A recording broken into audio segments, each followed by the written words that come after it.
The rise of the robot is on the road. Cities and communities preparing for self-driving cars. Uber putting them on the streets of Pittsburgh. In Ohio, automated vehicles could hit the turnpike within the next year. And overseas in Helsinki, 2 robots buses hit the streets last week. Joining me now is car coach Lauren Fix. All right, Lauren, so make a little sense to me. I confused myself there. So what are we seeing as far as the latest developments on the self-driving cars and whether or not we're going to start to see them everywhere?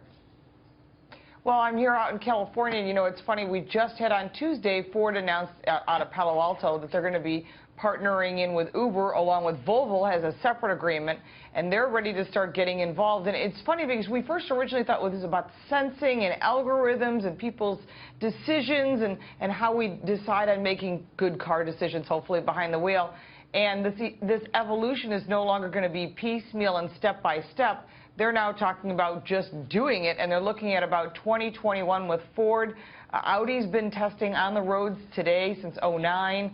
And then, of course, you've got Volvo, who's already been testing in Sweden, which we haven't seen here. But I don't know if consumers are really ready to look over and realize there's no one in the driver's seat. That is the question, and Morgan Ortegas has some familiarity with the subject. Your husband's in the business. He is, and he pointed out to me that Moody's has a report that it said it'll take until 2050 for these driverless cars to actually be ubiquitous on the road. And then also, interestingly, China just banned the testing of autonomous vehicles. They had a similar incident to the guy who was unfortunately decapitated. So, Lauren, given this Moody's report and giving China and some states banning testing due to safety reasons, what's the real timeline for the transition from the driver cars that we have today to a full driverless vehicle society, and what does that transition look like? Yeah, I don't see it happening right away. I know it'd be nice if manufacturers could pull a switch and everything would change. We've already had 1 death here in the U.S. with Tesla's autopilot. I'm not a big fan of consumers being the beta tester like he likes to make everyone be when you purchase one of his vehicles. But when you're talking about the real automakers, as I call them, you know, the Ford, the GM, you know, Fiat, Chrysler, Nissan is working on this, BMW, Mercedes, Audi, Volvo. You're talking about a lot of big companies putting a lot of money in. The truth is we still haven't even come across regulations. We thought we had a hurdle to this, but now the National Highway Traffic Safety Administration is saying since that death and the fact that it wasn't disclosed in a timely manner, they're now raising some red flags that maybe we're going to push this off. I'm thinking 2025 you might see a few vehicles, but more than likely you're right, it's probably not going to be till 2050 if consumers decide to embrace it, because it's all based on the consumer, not based on the technology. Yeah, Lauren, we're talking about a lot of the car manufacturers getting into this space, but there's also other companies. There's Mobileye out there that has technology. Tesla actually had a partnership with them that they're talking about letting it lapse. Google. Yeah, and Google as well. So what other companies should we be looking at as well that are in this space that we're not talking about?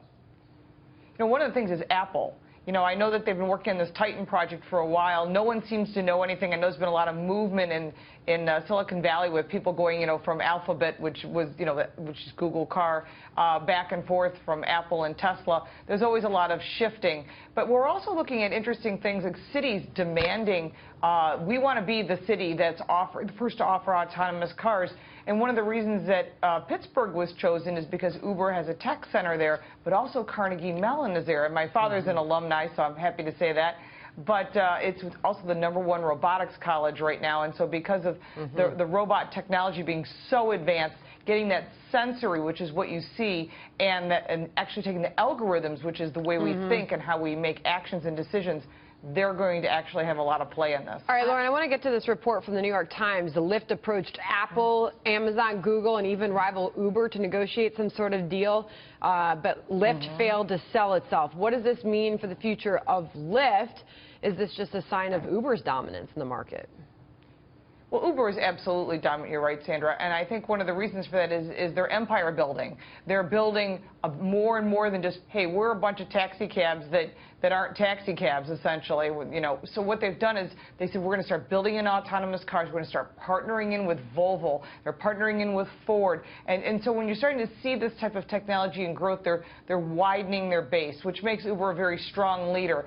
Lyft is second. And because Lyft is newer to the market, they are collecting profit. But they are collecting funds, but they still don't have enough profit margin yet to find themselves desirable, shall we say, to be purchased. All right. Well, Lauren Fix, thank you very much for joining us on all things autonomous vehicles. I didn't know you had family in the business. You know all about this stuff. It's his. I hear about it 24/7. I'll add one thing. gosh. Regulators will screw this up for the U.S. and Europe and Asia will wind up taking the lead because they're going to get in the way of it. That's the Real real quick, concern. last thing on the Lyft deal, they had to do this in response to the Didi deal that happened in China with Uber, so that's what happened. All right.